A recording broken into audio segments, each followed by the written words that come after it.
Hello everyone, welcome to nursing chronicles YouTube channel. आज की इस वीडियो में हम अपकमिंग नर्सिंग ऑफिसर एग्जाम के लिए मल्टीपल चॉइस क्वेश्चन को सॉल्व करेंगे। आज की सीरीज का सबसे फर्स्ट क्वेश्चन है हमारा, what is the typical measurement of the sub occipito bregmatic diameter. Sub occipito bregmatic diameter जो होता है उसका मेजरमेंट कितना होता है? Option A 12 centimetre, option B 9.5 centimetre, option C 8 centimetre, option D 11 centimetre. Right answer रहेगा हमारा यहाँ पर option B 9.5 centimetre. Suboccipito phlegmatic diameter is typically around 9.5 centimeter। यह जो होता है मोस्ट diameter है for the engagement in the vertex presentation। Next question है हमारा, what is the typical diagnostic test to confirm pheochromocytoma. Pheochromocytoma को confirm करने के लिए कौन सा टिपिकल डायग्नोस्टिक टेस्ट होता है? Option A MRI of the brain, option B urinary catecholamine levels, option C serum prolactin levels, option D chest x-ray. MRI of the brain जो है वो फियोक्रोमोसाइटोमा के डायग्नोसिस में हेल्प नहीं करती है, क्योंकि एमआरआई ऑफ द ब्रेन जो है वो हेल्प करेगी हमें ब्रेन ट्यूमर को डिटेक्ट करने में, ना कि फियोक्रोमोसाइटोमा को डिटेक्ट करने में। क्योंकि फियोक्रोमोसाइटोमा के अंदर जो इंक्लूड होता है वो होती है हमारी adrenal gland. MRI of the brain जो है वो यहाँ पर हमारे लिए यूजफुल नहीं रहेगा। बात करते हैं यूरिनरी कैटेकोलामिन लेवल की, तो यह हमारा राइट आंसर है। यूरिनरी कैटेकोलामिन लेवल जो होता है वो मोस्ट रिलायबल टेस्ट है इन फियोक्रोमोसाइटोमा को डायग्नोसिस करने में। इसके थ्रू हम यूरिन के अंदर कैटेकोलामिन और उसके मेटाबोलाइट्स को एलिवेटेड लेवल में मेजर कर सकते हैं। उसके बाद आता है serum prolactin level. Serum prolactin level जो होता है वो फियोक्रोमोसाइटोमा से रिलेटेड नहीं है, यह जो है वो प्रोलैक्टिनोमा की कंडीशन से रिलेटेड है। उसके बाद आता है चेस्ट एक्सरे। चेस्ट एक्सरे भी फियोक्रोमोसाइटोमा के अंदर डायग्नोसिस करने के लिए यूजफुल नहीं है। सो राइट आंसर है हमारा यहाँ पर option B urinary catecholamine level. Next question है, which of the following is a common complication of untreated large ventricular septal defect. अगर एक लार्ज वेंट्रिकुलर सेप्टल डिफेक्ट वाला कंडीशन है वो भी अनट्रीटेड, तो वहां पर हमारा कौन सा कॉमन कॉम्प्लिकेशन होगा? Option A pulmonary hypertension, option B hypothyroidism, option C diabetes mellitus, option D hyperlipidemia. Right answer रहेगा हमारा यहाँ पर option A pulmonary hypertension. Hypothyroidism, diabetes mellitus और हाइपरलिपिडेमिया, यह तीनों ही कंडीशन जो है वो कॉमन कॉम्प्लिकेशन के अंदर नहीं आती है वीएसडी की। अब हम बात करते हैं पल्मोनरी हाइपरटेंशन की, तो यह किस तरह से डेवलप होता है वो देखेंगे। वीएसडी की कंडीशन के अंदर क्या होता है, पल्मोनरी ब्लड फ्लो इंक्रीज हो जाता है। उसका रीजन यह है कि लेफ्ट वेंट्रिकल का जो प्रेशर होता है वो हाई प्रेशर होता है, जिससे जो ब्लड फ्लो है लेफ्ट टू राइट शिफ्ट हो जाता है, जिससे ब्लड फ्लो इंक्रीज होता है और कुछ पल्मोनरी वैस्कुलर चेंजेस भी होते हैं। इसकी वजह से लीड होती है हमारी कंडीशन पल्मोनरी हाइपरटेंशन की। क्वेश्चन है हमारा, which of the following symptoms is most commonly associated with viral gastroenteritis caused by rotavirus in children. Children के अंदर वायरल गैस्ट्रोएंटेराइटिस जो कि रोटावायरस की वजह से होता है, उसके अंदर कौन सा ऐसा सिम्टम्स है जो कि मोस्ट कॉमनली एसोसिएट होता है? Option E bloody diarrhoea, option B severe abdominal pain, option C watery diarrhoea and vomiting, option D jaundice. Bloody diarrhoea जो होता है वो हमें देखने को मिलता है बैक्टीरियल इन्फेक्शन वाली कंडीशन के अंदर, जैसे कि शिगेला, साल्मोनेला, उनके अंदर देखने को मिलता है। लेकिन रोटावायरस जैसे कि वायरल इन्फेक्शन के अंदर यह ब्लडी डायरिया नहीं होता है। उसके बाद आता है सीवियर एब्डोमिनल पेन। जब भी रोटावायरस इन्फेक्शन होता है तो वहां पर एब्डोमिनल डिस्कम्फर्ट होता है, लेकिन उसकी वजह से सीवियर एब्डोमिनल पेन का कंडीशन डेवलप नहीं होता है। नेक्स्ट है वाटरी डायरिया एंड वॉमिटिंग। यह कंडीशन हमें रोटावायरस इन्फेक्शन के साथ देखने को मिलती है। वाटरी डायरिया और वॉमिटिंग जो है रोटावायरस इन्फेक्शन का हॉलमार्क है। इसके अंदर जो डायरिया होता है उसका कैरेक्टरिस्टिक वाटरी डायरिया प्रेजेंट होता है। उसके बाद लास्ट ऑप्शन डी के अंदर आया है जॉन्डिस। जॉन्डिस जो होता है वो लिवर इन्फेक्शन या हेपेटाइटिस की कंडीशन में देखने को मिलता है, ना कि रोटावायरस इन्फेक्शन के साथ एसोसिएट है। सो इस तरह से राइट आंसर है हमारा यहाँ पर option C watery diarrhoea and vomiting. Next question है हमारा, which of the following is a potential risk when performing airway suctioning in a patient during resuscitation. During resuscitation airway suctioning perform करते वक्त कौन सा पोटेंशियल रिस्क रहता है? Option E oxygen desaturation, option B hyperventilation, option C hyperglycaemia, option D increased secretion production.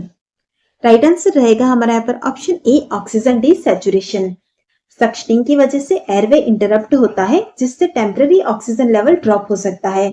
इसीलिए suctioning करते वक्त oxygen saturation level को मॉनिटर करना होता है, और सक्शनिंग से पहले हम क्लाइंट को हाइपर ऑक्सीजनेट भी करते हैं ताकि हम ऑक्सीजन डिसैचुरेशन वाली कंडीशन को प्रिवेंट कर सकें। इसके बाद हाइपरवेंटिलेशन और हाइपरग्लाइसीमिया आया है। यह दोनों ही कंडीशन सक्शनिंग के साथ एसोसिएट नहीं होती है। सक्शनिंग जो होती है इसके द्वारा हम सिक्रेशंस को रिमूव करते हैं, ना कि सक्शनिंग से सिक्रेशन प्रोडक्शन इंक्रीज होता है। सो इसीलिए राइट आंसर है हमारा यहाँ पर ऑप्शन ए, ऑक्सीजन डिसैचुरेशन का रिस्क रहता है।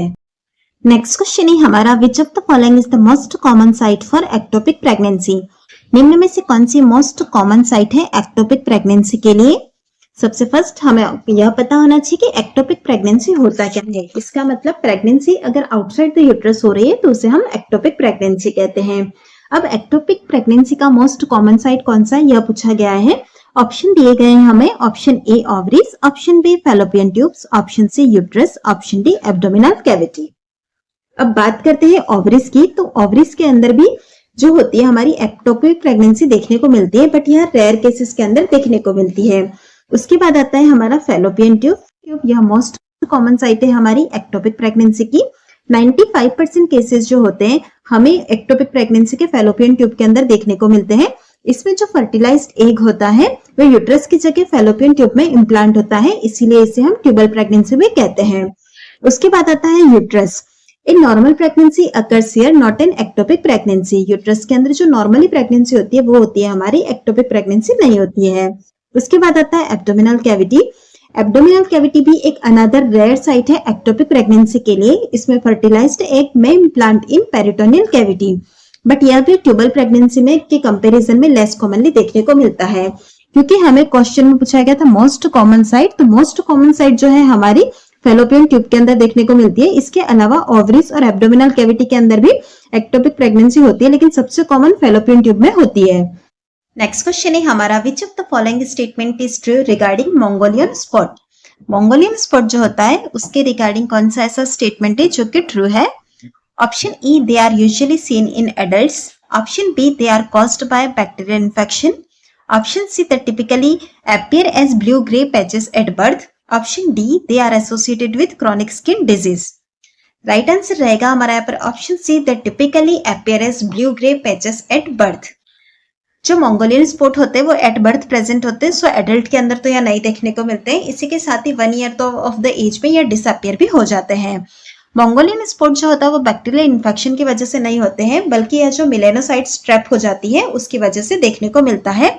नेक्स्ट आया है क्रॉनिक स्किन डिजीज, तो यह जो है वो क्रॉनिक स्किन डिजीज के साथ भी एसोसिएट नहीं होता है, इसीलिए हमारा राइट आंसर है option C, appear as blue grey patches at birth.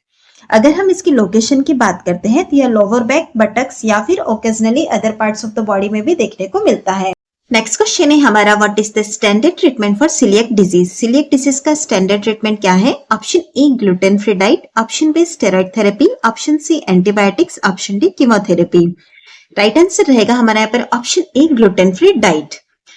जो होती है उसके अंदर जो प्राइमरी ट्रीटमेंट रहता है हमारा वो होता है strict gluten free diet provide करना। उसके बाद आता है स्टेरॉइड थेरेपी। स्टेरॉइड थेरेपी जो होती है वो सीलिएक डिजीज के कॉम्प्लिकेशन के रेयर केसेस के अंदर यूज में ली जाती है, ना कि एक स्टैंडर्ड ट्रीटमेंट के तौर पे यूज में लेते हैं। एंटीबायोटिक्स की बात करते हैं तो सीलिएक डिजीज एक ऑटोइम्यून डिजीज है, इसके लिए एंटीबायोटिक्स की जरूरत नहीं है। एंटीबायोटिक्स जो होती है हम इन्फेक्शन को ट्रीट करने के लिए देते हैं, सो इस तरह से एंटीबायोटिक्स का भी यहाँ पर कोई रोल नहीं है। बात करते हैं कीमोथेरेपी की। आपको पता ही होगा कीमोथेरेपी कैंसर को ट्रीट करने में यूज में ली जाती है, ना कि सीलिएक डिजीज को ट्रीट करने में यूज में लेते हैं। सो इस तरह से राइट आंसर है हमारा यहाँ पर option A, gluten free diet देनी है हमें सीलिएक डिजीज के अंदर। नेक्स्ट क्वेश्चन है हमारा, which of the following is the most likely outcome of A small ventricular septal defect without intervention. यहाँ पर हमें VSD का कंडीशन दिया गया है और वो भी स्मॉल VSD है, तो without intervention most likely outcome क्या रहेगा? Option A, spontaneous closure in infancy, option B, progression to Eisenmenger syndrome, option C, increased risk of stroke, option D, requirement for a heart transplant. Right answer है हमारा यहाँ पर option A, spontaneous closure in infancy. Many small VSD close on their own during the first few months or years of life. Next question है हमारा, what is the most common type of congenital heart defect. Congenital heart defect का most common type कौन सा है? Option E, atrial septal defect, option B, patent ductus arteriosis, option C, ventricular septal defect, option D, contraction of aorta. Right answer है हमारा यहाँ पर option C, most common type of congenital heart defect की बात करते हैं तो वो होता है हमारा VSD।